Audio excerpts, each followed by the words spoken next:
What is up mga guys? Good day sa inyo at magandang gabi. So, bidyong katatakutan na naman tayo for today's video mga guys. So, hindi ko intention manakot mga guys sa ating mga content. Ito ay for entertainment purposes only mga guys. So, paalala lang sa mga may health condition dyan at magugulatin at hindi sanay manood ng mga ganitong horror and creepy video na tinatalakay natin is kailangan may mga kasama kayo habang nanonood dito at may gabay din ng nakakatanda. Kasi pwede itong maging disturbance sa inyong mahimbing na tulog mga guys. So, ikikredit ko nga pala si Sir Pipoy Tandog sa kanyang re-edit video na tinatalakay natin at ni-reaction video natin. So, i-subscribe nyo na rin siya mga guys. Huwag na nating patagalin to mga guys. Umpisan na.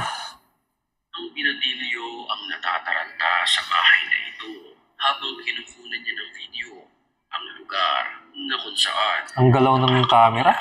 ang nangyari.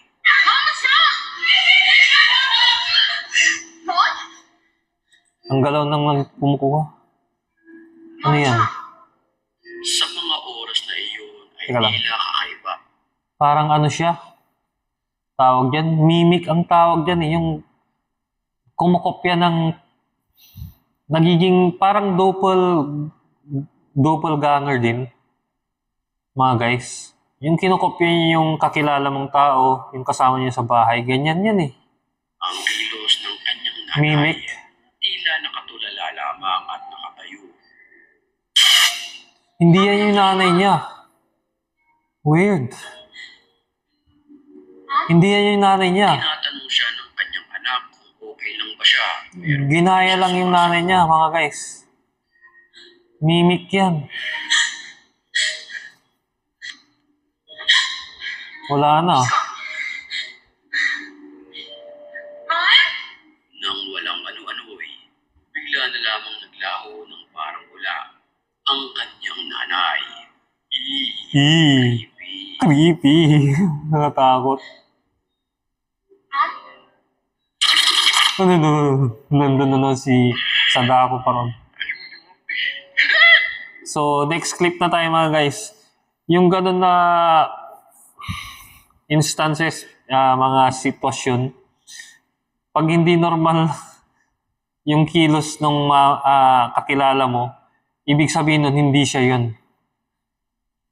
Kasi hindi siya tignan nyo, yung mama niya mga guys, yung nasa unang clip natin.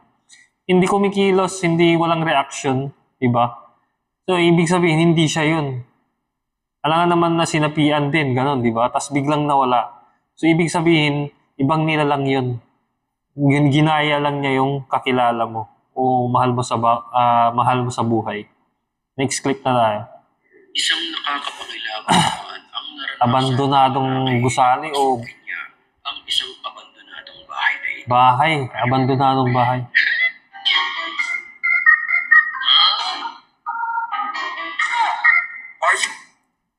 Abandonado Yung chandelier gumagalaw. Yung gumalaw bigla yung chandelier. Nalaglag ka pa. habang siya'y nag-video sa loob, ay walang ano-ano'y nahulog na lamang bigla ang isang chandelier na ito. Chandelier. Wala namang hangin. Oh, ang creepy niyan.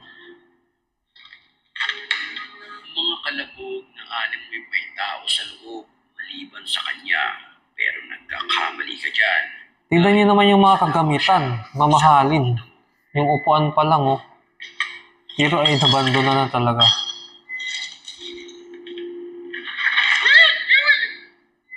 Diba? Pinapaalis na siya. Tinatakot siya ng mga ano dyan. Ayaw silang magambala pag ganun mga guys eh. Bago tayo magpatuloy sa video, sa puntong ito ay sorry. Tumalak na comment. Yan mga guys oh. Pag ganyan kasi pinasok mo yung isang lugar tapos may ganyan na nagpaparamdam, ayaw kanila talaga na pumunta dyan. Kaya pinapaalis ka na agad. Kasi tinatakot ka eh. Ayaw nilang magambala, ang ibig sabihin nun. Pero kung tahimik lang, walang naramdaman, walang ganyan na may bumabagsak, lumalagabog, nagpaparamdam, is okay lang, di ba? Pero ganyan, ayaw nilang magambala. Yan o, di ba? Tapos tutuloy ka pa rin. Dumalaw ang lalaki. So next clip na tayo mga guys. Nag-video sa sementeryo na kung Sementeryo saan naman yan. pumukaw sa kanyang atensyon ang isang nilalang May nakasilip. kubli sa isang poste.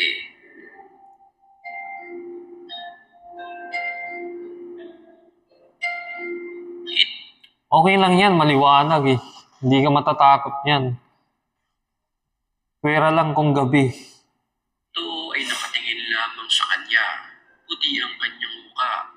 Maitim ang paligid ng kanyang mata. At animoy nakahudi na kung ating pagmamasdan maigi ang kanyang imahe. Parang si Kamatayan. Tulad natin kay Kamatayan na siyang sumusundo sa mga taong malapit na Creepy. umanaw. So, yun mga guys. Kung may comment kayo sa video mga tinalakay natin, is comment na lang rin kayo sa comment section. At kung gusto nyo magpa-shoutout, comment na rin kayo sa comment section down below mga guys. Kung bago lang pala kayo sa aking YouTube channel, is click nyo na lang yung subscribe button at hit nyo na rin yung notification bell para lagi kayong updated sa aking upcoming pang mga video.